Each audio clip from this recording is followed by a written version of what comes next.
नमस्कार दोस्तों, मैं हूं शशि और आज हम लोग बात करने वाले हैं आरोग्य सेतु ऐप के बारे में। दोस्तों, हाल ही में स्विट्जरलैंड सरकार ने एक स्विस कोविड-19 ऐप का लॉन्च किया है, जो माना जाता है कि कॉन्टैक्ट ट्रेसिंग पे डेवलप किया हुआ एक पहला देश है। अगर स्विट्जरलैंड पहला देश है तो भारत सरकार ने जो 15 अप्रैल को लॉन्च किया था आरोग्य सेतु ऐप, उसे क्यों नहीं माना जा रहा है पहला देश। तो बात करें हम लोग स्विस कोविड-19 के बारे में कि इस ऐप में क्या अच्छाई है। इस ऐप में ये अच्छाई है दोस्तों कि ये ऐप डिसेंट्रलाइज्ड अप्रोच को फॉलो करता है, और दूसरी बात ये है कि ये सिर्फ मोबाइल के ब्लूटूथ का इस्तेमाल करता है, ना कि रियल टाइम लोकेशन को। और तीसरी बात ये है कि इसको बनाने में या स्विस कोविड-19 के ऐप को बनाने में स्विस की यूनिवर्सिटी EPFL का साथ दिया है टेक्निकल जाइंट माने जाने वाले एप्पल और गूगल ने। तो दोस्तों, स्विस कोविड-19 ऐप 17 मई को ही 17 मई को ही तैयार किया गया था, लेकिन अभी तक उसको सार्वजनिक रूप से इस्तेमाल नहीं किया जा रहा है, क्योंकि पहले तो इसको एक्सपर्ट्स और हैकर्स के ज़रिए इसको चेक किया जाएगा। फिर उसके बाद में स्विट्ज़रलैंड पार्लियामेंट में इसको पैंडमिक लॉ के तहत इसको अमेंड किया जाएगा। अमेंड करने के बाद ही इसको सार्वजनिक रूप में इसको लाया जाएगा कि आप इस्तेमाल कर सकते हैं। तो बात करें अगर ये काम कैसे करता है, तो दोस्तों अगर मान लो दो लोग अगर 2 मीटर दायरे के अंदर 2 लोग मिलकर बात करते हैं, तो इस दौरान दोनों के मोबाइल में अगर ये ऐप इंस्टॉल है तो ब्लूटूथ के ज़रिए दोनों के मोबाइल की कोड्स एक्सचेंज करेंगे, की कोड्स का एक्सचेंज हो जाएगा। फिर उसके बाद में अगर एक बंदा अगर कोरोना के संक्रमित से बीमार हो जाता है तो वो ऐप के ज़रिए अपना स्टेटस अपडेट करता है, यानी कि अपडेट करने के बाद दूसरे लोग जो उसके साथ मिला हुआ था, जो उसके साथ बात कर रहा था, उस बंदे को भी ऑटोमेटिकली ये संदेश रवाना हो जाएगा कि भैया मैं तो कोविड-19 का शिकार बना हूँ, आप भी अपना टेस्ट करवा लो। अगर बात करें आरोग्य सेतु ऐप की, तो ये काम कैसे करता है, तो पहले तो आपको मोबाइल नंबर रजिस्ट्रेशन करना पड़ेगा, फिर OTP आएगी, फिर उसको कंफर्म करना पड़ेगा कि ये मेरा ही नंबर है। फिर उसके बाद में आपको अपना एक फॉर्म मिलेगा, उस फॉर्म में आपको फिलअप करना पड़ेगा कि मैं कहाँ कहाँ गया था, किस किस के साथ मिला था, मेरी हेल्थ कंडीशन कैसी है, मतलब आप अपना पूरा का पूरा बायोडेटा जो है वो आप सरकार को दे रहे हैं। अगर इतना ही सब कुछ सरकार को अगर आप दे रहे हैं तो पूरा का पूरा आपका जो लोकेशन है विथ आपकी प्रोफेशनल आप क्या करते हैं, क्या काम करते हैं, फिर एज, जेंडर, सभी कुछ सरकार के पास चला जाएगा। तो दोस्तों,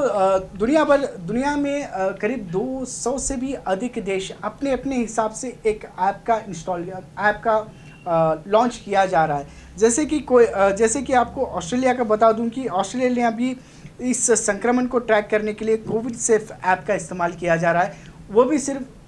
ब्लूटूथ पर काम करेगा, ना कि रियल टाइम लोकेशन पे। और दूसरी बात, चीन ने भी जो ऐप लॉन्च किया है वो एक रिस्ट बैंड पे काम करेगा, यानी QR कोड पे काम करेगा, ना वो रियल टाइम लोकेशन पे काम करेगा, ना कि ब्लूटूथ पे काम करेगा। और दूसरा, दक्षिण कोरिया जो है जो लॉन्च किया है कोविड-19 स्मार्ट रिस्ट बैंड, जो रिस्ट बैंड बांधा जा रहा है उस पे काम करेगा और SMS पे काम करेगा, ना कि लोकेशन पे या ब्लूटूथ पे। और दूसरा तो मैंने आपको बता दिया था कि भारत ने आरोग्य सेतु ऐप लॉन्च किया है 15 अप्रैल को, जो आपको सिर्फ ये बताता है कि आरोग्य सेतु ऐप कोरोना संक्रमित इलाके में जाने पर अलर्ट करता है। यानी कि आपको ये पहले अलर्ट नहीं करता है कि आपको कब अपनी स्वास्थ्य की कब आपको कोरोना संक्रमित आप जूझ रहे हैं, या फिर आपको इलाज करवानी है, या फिर टेस्ट करवाना है। आपको ये अलर्ट पहुंचाता है कि जब आप रेड जोन एरिया में, यानी कि जो कंटोनमेंट एरिया है, तब जाने के बाद आपको ये बता देता है कि आप इस इलाके में आ रहे हैं। जब आप अगर इतना ही अगर बताना है तो ऐप की क्या ज़रूरत है, आपको तो वैसे भी पता लग जाएगा कि कंटोनमेंट एरिया से आप कितने पे दूर हैं, या तो फिर सरकार ही आपको रोक देगी कि आप उस इलाके में मत जाइए। तो इस आरोग्य सेतु ऐप को डाउनलोड करने की वजह क्या है, तो इस डेटा को अगर आखिर कहाँ पर इस्तेमाल किया जाएगा, ये एक मिलियन डॉलर सवाल खड़ा किया है। तो दूसरी बात ये है कि अगर दोनों में डिफरेंस क्या है, कोविड-19 सेफ ऐप जो स्विट्ज़रलैंड ने लॉन्च किया है और जो भारत सरकार की जो आरोग्य सेतु ऐप है, इन दोनों में डिफरेंस क्या है? अगर हम बात करें डिफरेंसेस की, तो the way it store the information, मतलब ये इंफॉर्मेशन कहाँ पर स्टोर किया जा रहा है, यानी कि सेंट्रलाइज्ड डेटाबेस में स्टोर किया जा रहा है या फिर यूज़र्स के मोबाइल में स्टोर किया जा रहा है। और दूसरी बात ये है कि कोविड-19 सेफ ऐप लोकेशन की रिक्वेस्ट नहीं करेगा, जो भी काम करेगा ये ब्लूटूथ पे काम करेगा। और तीसरी बात ये है कि ये सेंट्रलाइज्ड प्रोटोकॉल में काम करेगा, यानी कि DP3T पे काम करेगा। Decentralised privacy presenting proximity tracing के दौरान ये काम करेगा। और ये जो स्विस कोविड-19 ऐप है वो API पे काम करेगा, यानी एप्लीकेशन प्रोग्रामिंग इंटरफेस, यानी कि यहाँ पर यूज़र तय करेगा कि अपने आप को एक्सपोज करना है या नहीं करना है। जो आरोग्य सेतु ऐप में जो सरकार तय करेगी कि आपको एक्सपोज करना है, मतलब आपका पूरा का पूरा डेटा, यानी कि कंटोनमेंट एरिया में जो भी कोरोना संक्रमण से जूझ रहे हैं या फिर कंटोनमेंट एरिया में जितने भी लोग हैं, वो पूरे के पूरे लोग इस आरोग्य सेतु ऐप को इंस्टॉल करना ही है और अपने आप को एक्सपोज करना है कि हम लोग यहाँ से हैं। तो यहाँ पे यूज़र डिसाइड नहीं करेगा,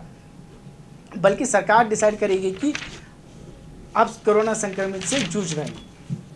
तो बात करें अगर नेगेटिव्स की, इस आरोग्य सेतु ऐप की नेगेटिव्स क्या हैं, तो मैं बता दूं कि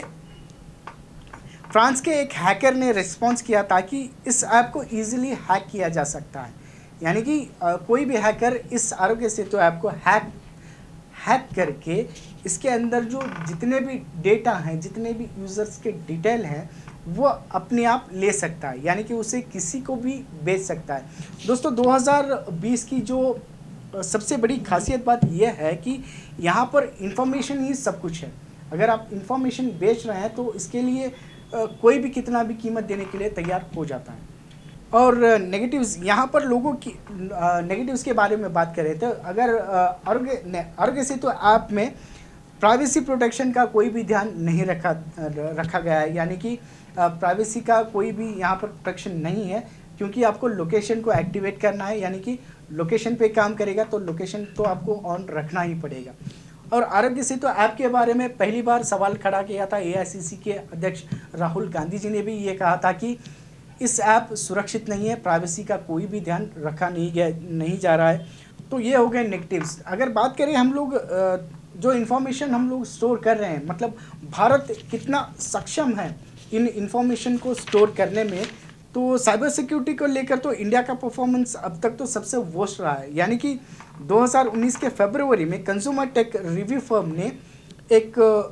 60 कंट्री में एक सर्वे किया था। उस सर्वे के दौरान ये पता चला कि भारत का रैंकिंग उन्होंने 15 नंबर पे दिया था, यानी कि जो पहले नंबर पर है वो इजीली हैक किया जा सकता है, जो 60 नंबर पे है, जो लास्ट पे है, उसको हैक करने में थोड़ी मुश्किलें आ जाएंगी, यानी कठिनाई आ जाएंगी। भारत सरकार को इस ऐप को अगर मैंडेटरी करना ही है तो इस ऐप में सुधार लाएं और जो वो लोकेशन शेयरिंग का जो पार्ट है उसको हटा दिया जाए, और जो डेटा वो सेव कर रही है, जो सेंट्रलाइज्ड डेटाबेस में वो जो सेव कर रही है, उसको जल्द से जल्द वहाँ उस सर्वर से निकाल दिया जाए। यानी कि पहले तो आपका डेटा सर्वर तो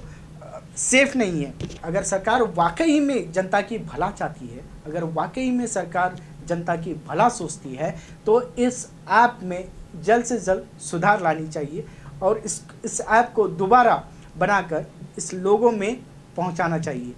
जय हिंद।